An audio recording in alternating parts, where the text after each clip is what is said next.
Maxime Switek. L'innovation. Bonjour Anissé Mbida. Bonjour Maxime. Dans une chambre d'hôpital, Anissé, en général, on voit un tas de machines, d'écrans qui surveillent l'état de santé du patient. Tout ça, vous nous dites que c'est bientôt terminé. On pourrait les remplacer par une simple et seule caméra. Oui, et ça sera extrêmement pratique. Je ne sais pas si vous avez déjà été hospitalisé, Maxime. Hélas. Mais c'est quand même pas très confortable. Parfois, on a des électrodes partout. Le doigt dans une espèce de pince, là, vous savez, pour connaître le pouls et le taux d'oxygène.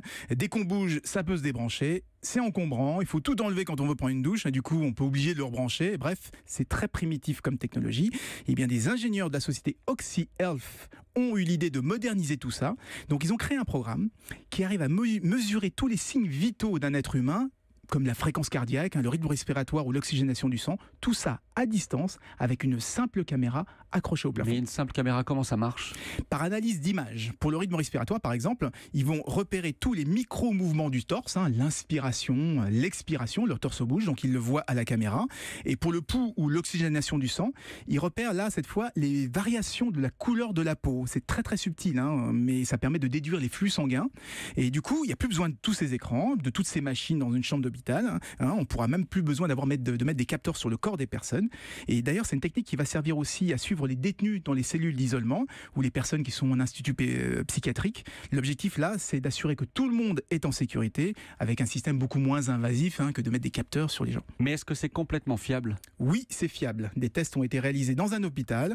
Donc on a installé les deux équipements sur des patients, des capteurs classiques et la fameuse caméra. Et pour la fréquence cardiaque, par exemple, on a à 2 à 3 battements par minute près, les résultats sont quasiment toujours les mêmes. Ils ont fait plusieurs mesures et à chaque fois, c'est quasiment toujours la même chose. Alors évidemment, l'objectif n'est pas d'être extrêmement précis sur la mesure des signes vitaux, mais plutôt d'être capable de détecter une anomalie et d'envoyer rapidement une alerte au médecin.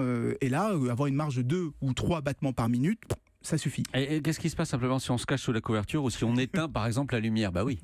Et ça marche aussi. La caméra va basculer cette fois en mode infrarouge et dans ce cas, elle va analyser les mouvements des draps pour savoir s'il y a quelqu'un et si ça se passe bien, etc. Donc personne ne viendra vous réveiller pour être sûr que vous êtes encore vivant. Ça c'est bien. 2, c'est beaucoup moins envahissant que des électrodes et des capteurs et des câbles un peu partout. Donc peut-être nos chambres d'hôtel deviendront un peu plus cosy. D'hôpital. Chambres d'hôpital, je sais parce que c'est cosy. Bah oui. Nos chambres d'hôpital deviendront aussi cosy que des chambres d'hôtel au lieu des chambres laboratoires là aujourd'hui où ça fait pip. Bip. Vous faites bien le bip bip. Merci Anissé Mbida. À lundi.